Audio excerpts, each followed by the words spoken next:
Hello and welcome. I am Kemuel Pascal and you are viewing One and One here on WESN Content Capital. When you think about rehabilitation in Trinidad and Tobago, you immediately think about vision on a mission, and that's why in today's episode we will be speaking with Ms. Giselle Chance, CEO of Vision on a Mission. Ms. Chance, hello and welcome to the program. Good afternoon. Thank you, Mr. Pascal, for having me. Thank you so very much. So let's get right into the conversation. As I would have mentioned, when you think about rehabilitation of not just prisoners but also deportees, you immediately think about Vision on a Mission and the work that you all have done over the years. Even if you don't know the nature of the work, the exact nature, you still know of the name. So give us an idea as to what Vision on a Mission is about and what you all do. Okay, Vision on Mission is an NGO that was started by my late husband, Mr. Wayne Chance, in 1995. He was one of the co-founders. Having been incarcerated himself, him, along with Gary Grant and some other inmates, along with the assistance of Mr. William Lutchman, would have established Vision on Mission in 1995. And that's when we really began our work in the community. And from then till now, we are pleased to have served over 12,000 individuals, assisting them in the reintegration, assisting them in their reintegration back into society. So we offer a number of services to not only ex-inmates, but we offer these services to deportees, as well as lads coming out from YTC or transitioning from orphanage homes. And we also take in a very small portion of socially displaced persons who would have had some history with the law. So we offer a suite of services, which includes accommodation, clothing, and as well as document retrieval. So we can assist persons with getting their birth certificates, ID cards, driver's license, passports, all right? And we also facilitate, I should say, skills training. And we enable our clients to be able to have the tools that is necessary to have job opportunities. And a major part of our program is also our money management system, where once our clients are employed, they are required to save a portion of their earnings. We offer much more services, including psychological counseling, and we also assist persons in forming better relationships with their family members as well. I want to get into. I'm glad you would have mentioned the work of your late husband, who would have founded this NGO back in 1995. Give us an idea as to what was his real vision for this NGO, in terms of getting it to where it is now. Well, Wayne was very passionate about providing opportunities for transformation for those persons who would have spent time within our prison system. As I said, he would have entered the prison system at the age of 18, being a repeat offender by that time. And whilst he was in prison, he had his own awakening, his own spiritual awakening. And he made a decision to come out and be part of the solution. He was very, very passionate about that. His vision was to see Vision on Mission, be the NGO that would really champion the cause of ex-inmates and their right to be able to have another chance. So he was very adamant in living out his name. All right, Wayne Chance. So he wanted to give others that opportunity. And you being his help and being at his side during the time that he was here on Earth, how has that experience been for you? Obviously, you would have met him before he started the NGO, or that would have been after you would have come on board? Well, just before we registered the NGO, I would have met him. I would have met Wayne approximately just under 6 months after he came out of prison. So we met at a church camp, and there he was presenting. He was one of our speakers, and he was such an inspirational speaker. I was captivated by his story, by his presence, by his passion to change his life and to assist in changing the lives of others. So, you know, our relationship started there, and, you know, the normal love story started. We fell in love and we got married about 2 years after meeting him. So, and within that period of time, just before we got married, he would have registered Vision on Mission. Meeting Wayne had a very profound effect on my life. I usually call that experience the fork in the road for me. So I was living a very traditional, sheltered life. You know, I've attended UE and come from a very traditional religious upbringing and background. Meeting Wayne, his story was something so far out of what I would have usually encountered on a daily basis. And having the chance to get to know him as an individual and thereafter interact with other inmates and ex-inmates over the years has really opened up my heart in a very special way. I truly have found my relationship with him has encouraged me to find my own personal calling.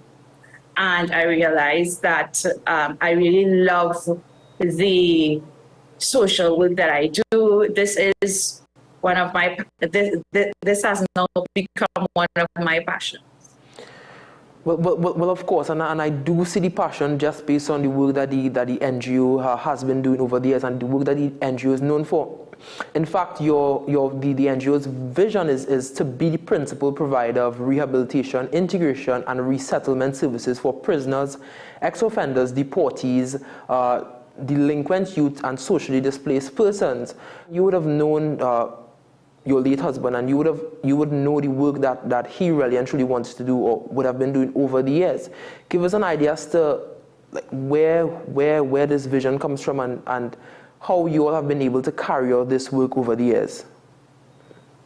Well, this vision really came from a need for there to be a community space and an approach that provides supports for these persons who really want to change, who want to have that chance at transforming their lives and adding value back to society. And that's what really drives our goals. And there was a vacuum. Now, I'm not saying that there aren't any other organizations in the past that have not contributed to this field of work. We have many faith-based organizations over the years.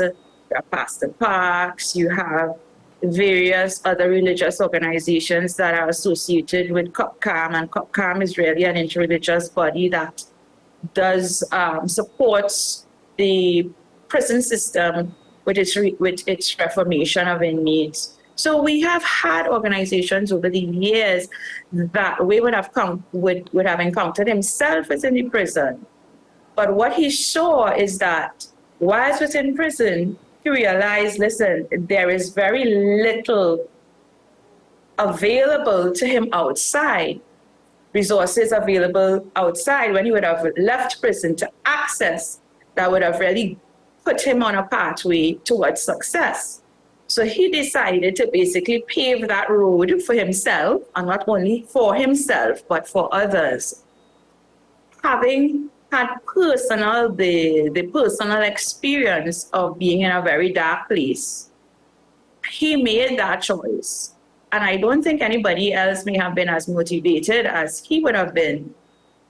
You know, he lived it. He lived that life, and he understood, very clearly what was required, the support systems that would have been required and that are required to facilitate the successful reintegration of an ex-inmate into society.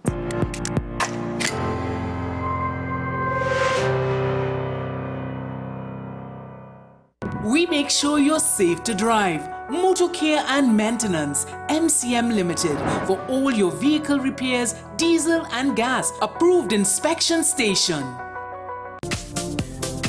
Nuance Security and Solar Systems Limited, ensuring value with renewable energy solutions for all.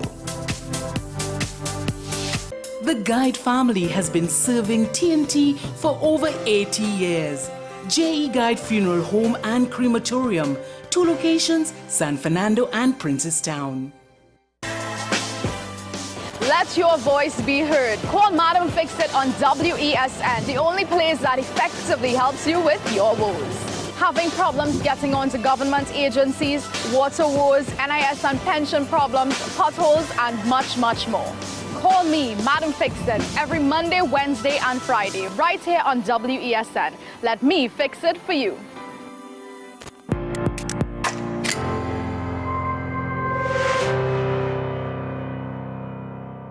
Now, you would have mentioned that you also a need for what is vision and mission now, and hence you would have created the organization. And you would have mentioned that there are other organizations that do carry out similar work, but maybe not to the extent that you all carry out this particular work or this particular charitable act to society with. So give us an idea as to the extent of the work that you all do within the prison world, because many people have not had an opportunity to go actually into prison physically and be there and meet inmates and just be able to interact on a one-on-one basis. So give us an idea as to what are some of the stories that you all would have, or some of the persons that you all would have touched over the years. Oh, well, Vision and Mission has touched thousands of lives. You know, you would always have those stories that really stand out. I would say prior to COVID, really, it was my husband who would have been going into the prisons every single day, sometimes, except on weekends. We have a program called the Preparation for Release program, and it is a 8 months, and sometimes it would have extended into 9 months program that is for inmates who are due to be released within 24 months. So from 24 months, if you're due to be released within 2 years, you have the opportunity to volunteer. Now, it is only by volunteer basis, on a voluntary basis, I should say, that persons access our program is in the prison system. That's the program within the prison system alone, or yes, within the prison system itself. So prior to COVID, we would have gone to various prisons, whether it be Carrera, Golden Grove, Women's, Maximum Security, different days for different prisons, and this would have been pre-COVID time.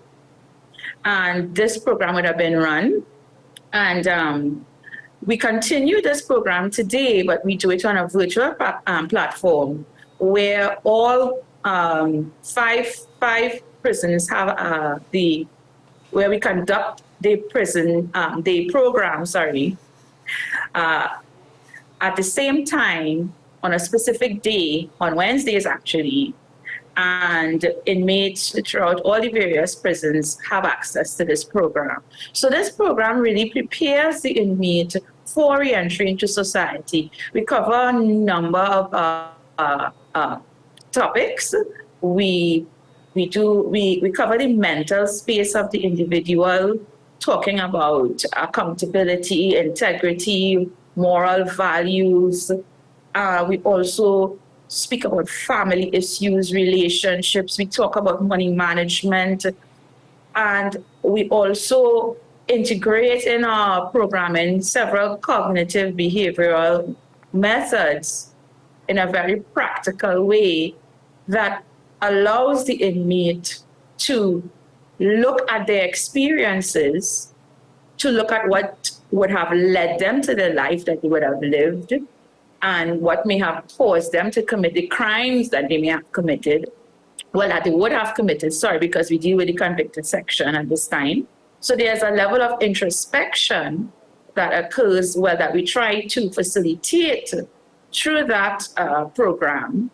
And then we guide them to a place of accountability and having them and encouraging them to be open to a restorative approach, to making amends, to adding value back to the society. And that may not always mean reaching out to their victim or the families or the family of the victim in that way. But what we encourage them to do is to now, through their reform behavior, add value, makes the decision to live a life of crime. And we have had many success stories over the years. We have clients who would have come out, been received education, training. They now work as chefs. We have persons that work in the security industry. We have persons that work in many various industries. Some of the organizations, we can't call their name. Ms. Chance, before you go on, let me just interject, because I want to speak about the success stories, of course, a little later on. But you would have mentioned in terms of your preparation for release program, and that deals with persons who would have been convicted. Now, when you are dealing with the prison system, you obviously would have gone into the system before, and you would have been able to see the conditions under which some inmates are made to endure just being there. You are also with the challenges that inmates face with the justice system. So give us an idea as to whether or not Vision and Mission has worked with outside entities in terms of like the judiciary, for that matter, in terms of things relating to trials and stuff, or just the conditions that prisoners are made to endure. Well, the short answer is yes. You know, for many years, first through my late husband, Mr. Chance.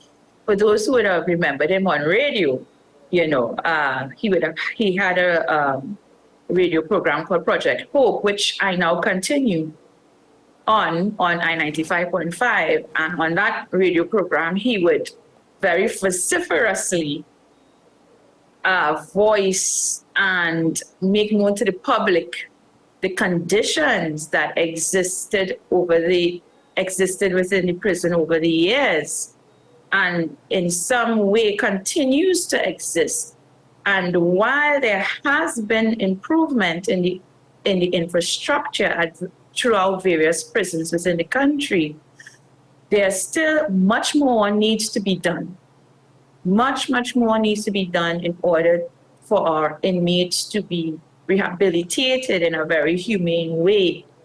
So Vision and Mission continues to advocate in various capacities, whether it is directly writing to the administration directly and having partnering with other NGOs and FBOs and other stakeholders that champion this issue. We continue to advocate for better conditions within the prison, because unless there are better conditions, you cannot transform the mind and the soul of the inmate successfully, because the conditions will not be conducive for that transformation for both the inmate as well as for the prison officers. We have not as yet termed them as correctional officers. So the environment within the prison is very important, and we have a long way to go. To be quite frank, we have a long way to go. But it would be disingenuous of me to say that attempts at making the conditions of the prison better has not been made. They have been made, all right, and I want to commend the administration for doing that and for their continued work to do that. But there has to be more resources put into this area. So essentially, you're calling for a more vociferous approach in terms of changing conditions within the prison, in terms of what the prisoners are made to live in, or even conditions where, in terms of things like rehabilitation, because outside of the work that NGOs like Vision on a Mission does, or other NGOs, there isn't really a formal system of approach in terms of within the prison that would say this inmate needs to go through this process before they are released. Well, there was a task force report that was done in the early 2000s. I don't want to call the year, all right? I'm not sure about the year, but it was a task force done for the penal transformation of the prison system. And that report highlighted several recommendations, which the government has, which the administration, the current administration, is making efforts to implement over a phased basis. However, the speed at which some of these recommendations are being implemented, leaves much to be desired, I would say. But still, efforts are being made. And as it relates, what is still necessary is a national policy that speaks to the restorative approach, and that would speak to the rehabilitation of inmates from arrest straight to their reintegration back into society. So there needs to be a policy, a national policy, that guides the process of arrest, alternative sentencing, community service and parole, assessment within the prison, categorization of inmates as it relates to their risk.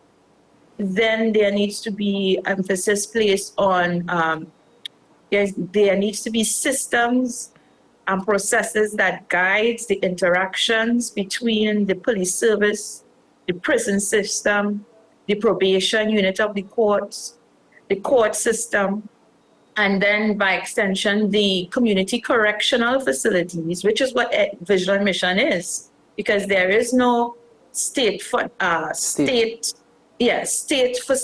Like largely state, I would say that's largely state funded, essentially. Yeah. Okay.